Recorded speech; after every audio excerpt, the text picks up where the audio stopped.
Ye gallants of Newgate, whose fingers are nice in diving of pockets or cogging of dice, ye sharpers so rich who can buy off the noose, ye honest poor rogues who will die in your shoes. Attend and draw near, good news ye shall hear, how Jonathan's throat was cut from ear to ear, how Blueskin's sharp penknife has set ye at ease, and every man round me may rob if he please. It should come as no surprise that I'm from a family of some means, not that my clothing would suggest that. Rather, just any few minutes of talking with me, my education would come through. Try as I might to hide that. Does not make me better or worse than anyone here. Don't think I'm saying that. If you knew the people that I really associated with, you would know that I'm not any better than anyone here. But to be honest, those mendicants are much more interesting and entertaining than the courtiers and the nobility and the merchant class that my parents were with. We were from what would have been called landed gentry. By that, we had our lands passed down to us for many generations. Long ago, I couldn't even begin to tell you how long ago it's been. And over the years, we were given the land, and we cultivated the land, and then we would buy more land, and then we would start to rent the land out. And now that's what we do. We rent our land out, and that's how we make our living. And that's the life I knew. And I didn't really know there was any other life. We were better off than most people, and I think that was my first indication that having money was very important, to the point that I remember well off many times that my father would lend money even to the nobility. Now, we were not money lenders. Don't think we were anything like that. We were a much higher class than they were. But I didn't know there was any other life. But because we were so wealthy, we did have the best tutors. My parents made sure of that. And they would come and educate both my brother and I. I was a so-so student. My music tutor, though, he was the one I liked the best. He taught me to sing. He told stories. He taught me to tell stories. And the stories that he sang and the stories that he told, I didn't know there was such a life out there. But he would tell stories of the robbers and the highwaymen and the nobles of long ago, knights and damsels. Such a fascinating story. That was a world I wished I could figure out how to be in, because that felt like a real world, much more than what we was living now. At night, I remember laying in bed when I was young, and I would look out the window and just look at the stars and the road going down from the manor house, and I would wonder what was over the next hill. Oh, yeah, I did live in the country, but we weren't bumpkins by any means. We traveled a lot. My father oftentimes took me around when we gathered the money and the rents from the tenants, and once a month we would go into town and buy our supplies. Then again, really drove home the point that having money was very important, much more than not having money. And that's pretty much the way I was raised. Once a year, we would shut up the manor house, and we would go to London. We would usually spend 2 months in London, and there my father would attend court and do what business dealings that we had, and again, driving away the importance of having money. Finally, the day came that a choice had to be made. Basically, what to do with me, because I was the youngest son, and the law of primogenitura was still in force in the land. Nothing was coming to me. It was all going to my older brother. Not that I was going to want for anything. I knew I never would. And eventually, my father made sure that my brother knew there was going to be a place for me in the business. But first, the education had to come. So they sent me to school, to boarding school, as most of our people did, for lack of a better word. Boarding school, we would go there in the fall and come home usually at Christmas time, and then we would go back and finish out and come back home in the spring. They wanted me to have a well-rounded education, so the coursework I took included Latin, philosophy, religious studies, the Bible. We studied Greek, we studied the sciences, we studied the arts. It was all very well-rounded and boring. Luckily, it was the habit that 2 or 3 times a week, my friends and I would go to the local tavern and inn. We all had money. Again, our parents gave us a nice allowance so that we never wanted for anything. There was this local tavern that we would go to often. We would spend our evenings there discussing what we'd learned that day, arguing everything from politics to religion to anything else that we could come. That was a good time. That was the most fun I had at school.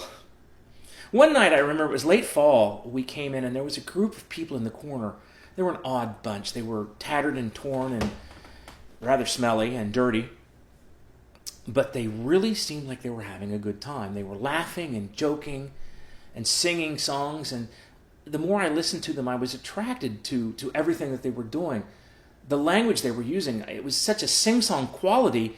It wasn't quite what I expected, and it was not quite a language as I would have considered it language. I recognized Latin phrases in it. I recognized just common words, but not used the way they would.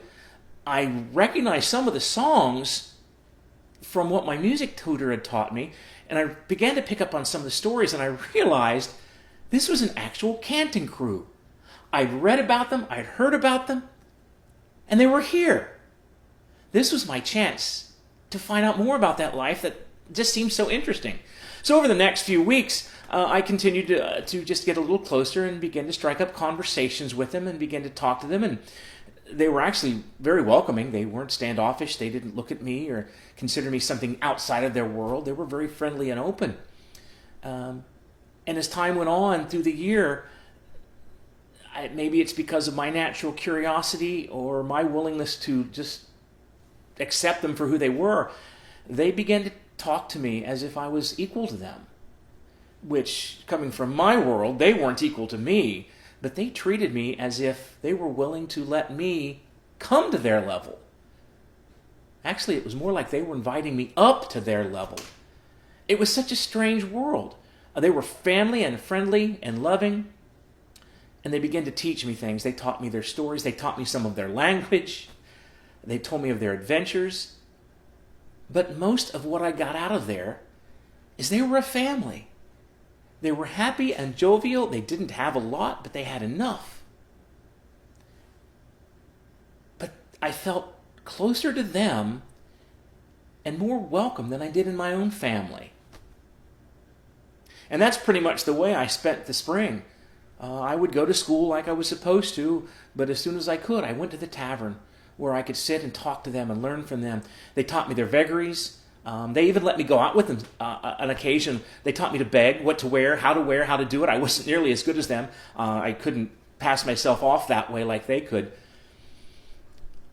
But the first time somebody looked at me and said, "Here," and handed me money, and I realized I had just begged for the first time in my life in such a convincing way that they believed me. And it was my own money. It was fun. It was my own money. And I felt more at home and more welcome than I did in my own family.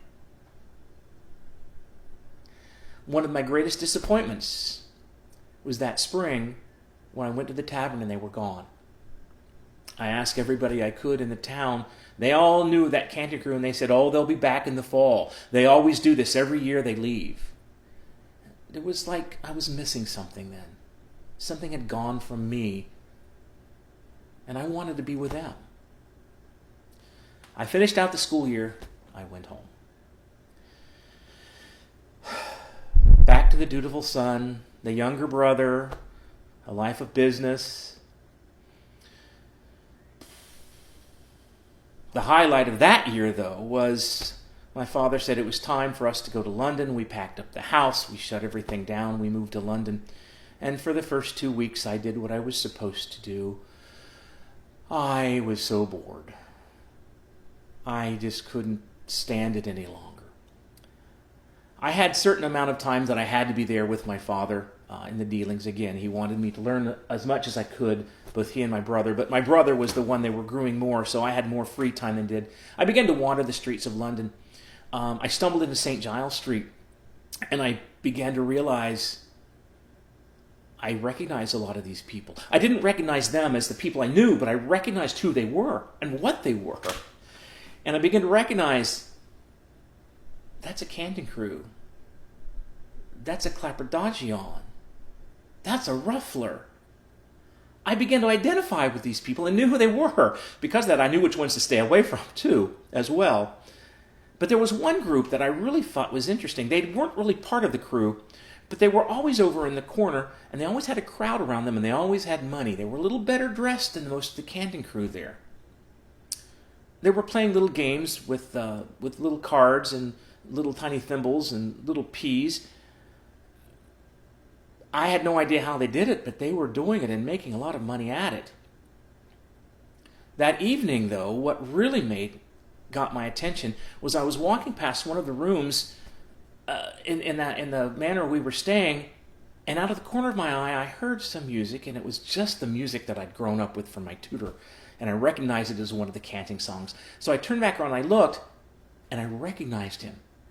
He was even better dressed than he was when he was down on the street gaming. This was one of the men who was gaming down on the street.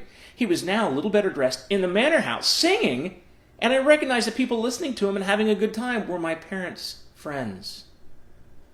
A little bit later, I saw him in another room doing the exact same games he was doing on the street to my parents' friends, making even more money. I found out later he was what was called a sharper. It was a gambler, a gamer. This I could see myself doing. So that fall, as soon as we went back, I was ready to go back to school. My father was very happy because he didn't really think I wanted to go back to school, but I was ready. Not for the reason he thought. Oh, no. So I went back to school, and I waited, and every night, as soon as their schooling time was over, I went to the tavern, and finally I was rewarded. One night I came back, and there they were, the Canting Crew that was there. And they remembered me, and they were glad to see me. I told them of what I'd learned, and I told them of what I'd seen, and I told them I wanted to learn to be a sharper. They thought this was a good idea because they'd already knew that as much as I was having fun, I'd never be a real good beggar.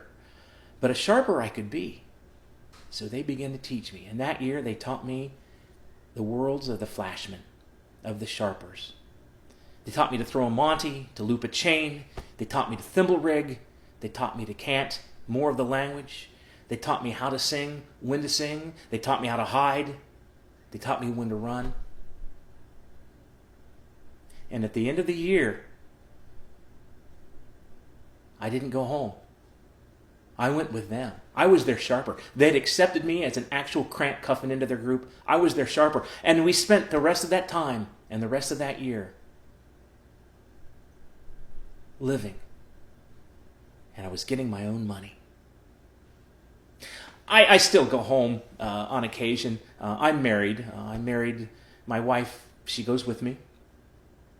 And we still occasionally do go home. And someday we will go back home and take up the family business. I will leave the life of the mendicants and I will come to this life and live out my life in it.